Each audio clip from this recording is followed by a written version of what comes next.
My name is Paul Shelley, and welcome to the AstroHistorian. This is a channel dedicated to exploring and explaining the lore of sci-fi and space universes and discussing their impact. Today we'll be talking about the most common ship in the Star Citizen universe, the Hull Series by MISC.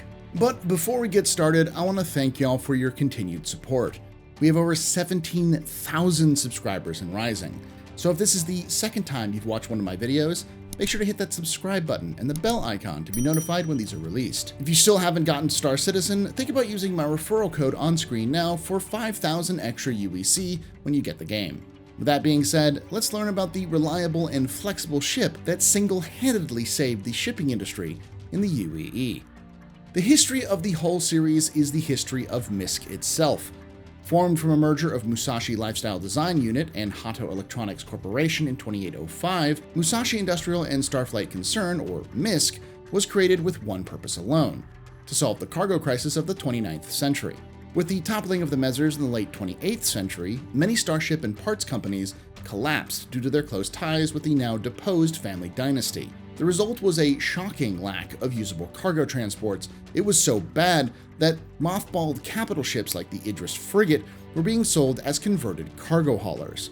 Thus, it was clear that someone needed to fill this need, which is what MISC was formed to accomplish. While it's not certain, the official creation date of the Hull series is 2802, 3 years before the official founding of MISC.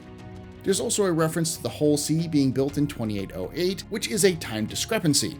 However, the article that listed the 2802 date was published in April of 2022, and the Galactopedia article where the 2808 date comes from was published 2 years earlier in April of 2020. As a result, I'm more certain about the 2802 date at this point, but it should be mentioned that this seems to be still up for debate. With that taken into account, this is just a supposition, but it is likely that Musashi Lifestyle Design, which was a spin-off of Acorn Limited, were the designers of the Hull series itself. In the past, I believe I mistakenly referred to the company that Musashi was part of as ACOM, the parts manufacturer, but every source I could find while writing the script for this video states that it is Acorn Limited. We don't know what Acorn Limited is or was, but we do know that Musashi was a ship design firm of some kind, being cited as having a reputation for design genius. Thus, I firmly believe that Musashi designed the Hull series after seeing the vacuum left by the former Mezzer-friendly companies. Given their reputation for design genius, it is safe to assume the Hull was designed to be easy to build, tough, efficient, and cheap. The only issue that would have faced them in 2802 was the lack of available places to build their ship to meet demand. Thus, in 2805, a merger was brokered with a likely fellow Saisei corporation, Hato Electronics, which was noted to have extensive networks of large-scale production facilities. The founding of MISC was also the creation of the High Industrial Division, also known as MISC High, whose sole purpose was to build configurable bulk transport spacecraft, ostensibly dedicated initially to just making the Hull series. The initial run of the Hull series was their Hull A through D lines of ships, which ran the gamut of sizes and purpose, all built with the same general design and philosophy.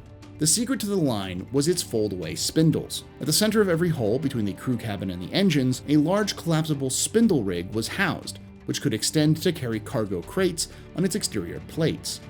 As a result, the series can carry much larger amount of cargo than other ships of similar sizes. Every Hull series can land on a planet, even the largest of them, but only a handful can land while the cargo is loaded onto the spindles, making it one of the few downsides of this inventive ship. The A is tiny, only 22 meters in length, 8 meters at beam, and 4 meters high, making it about on par with the Aegis Avenger in size.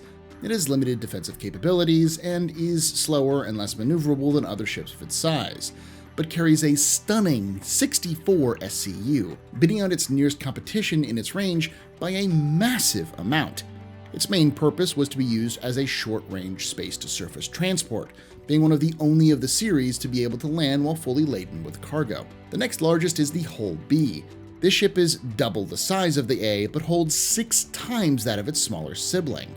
What it lacks in versatility of other ships in the similar size, like the Freelancer and Cutlass, it more than makes up for in its pure cargo capacity, with a whopping 384 SCU. This means the Hull B has almost twice the cargo capacity as the Taurus, the dedicated hauling variant of the Constellation line.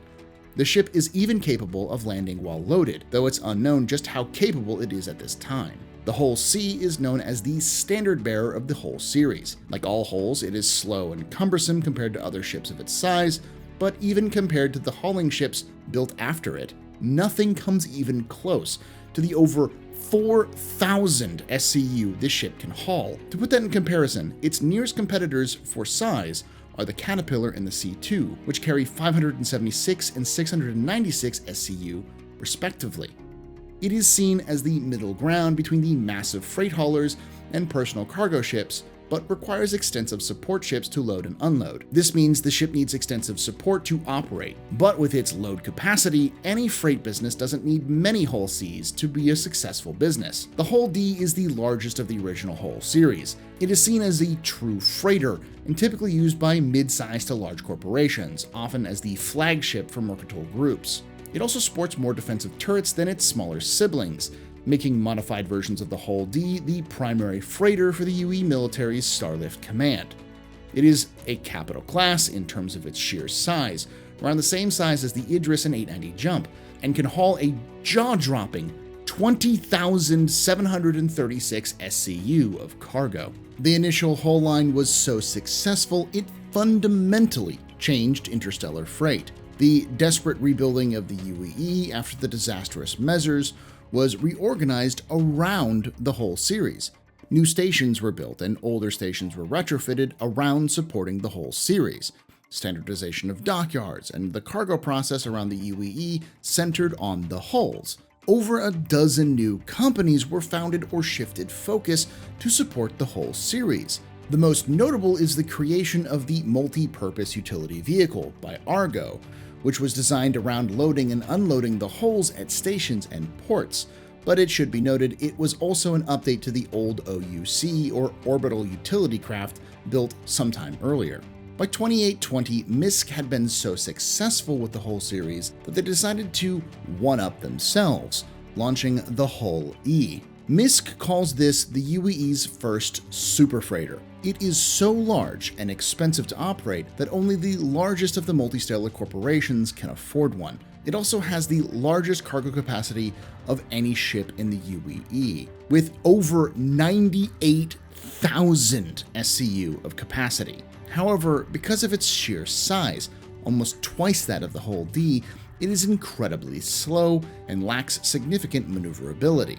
The Hull series revolutionized, as well as standardized, trade in the UEE. It is so ubiquitous as a freight hauler that every other manufacturer doesn't even bother to compete in the range, deciding instead to emphasize their pressurized and protected cargo capacity over the sheer volume of MISC High's Star product. It is so revolutionary, in fact, that there have even been sightings of Hull series ships being used by Xi'an pilots inside their own space. This unique fact of the Hull series ships led to a history-changing event in 2910, when the Xi'an company Aopoa approached MISC to offer a deal. While the details of this deal are still secret, insiders have theorized that MISC got Xi'an technology, specifically their vaunted thruster tech and the cargo plate tech, and MISC gave the Xi'an the schematics and the know-how to build MISC ships for their market, as sightings of Xi'an-operated MISC ships, especially Hull series, have increased along the border. The Hull series is still the primary name in the freight industry, with every human shipping concern owning one of their own fleets of various types and sizes. While the future is uncertain, it is clear that the Hull series is here to stay and will continue to define freight shipping in the UEE for years to come. I'd like to thank you for watching. I'd also like to thank those Patreons on screen now, whom, without their help, none of this would be possible. If you want to join them, the link is in the description. For as little as $5 a month, you get early access to videos, including a timed exclusive covering the entire history of the Star Citizen universe, whose first few episodes have been released to the public. Check them out now in the top right to see what $5 a month will get you. For now, let me know what you think about the Hull series in the comments below. And as always, remember, ex Historia ad Astra.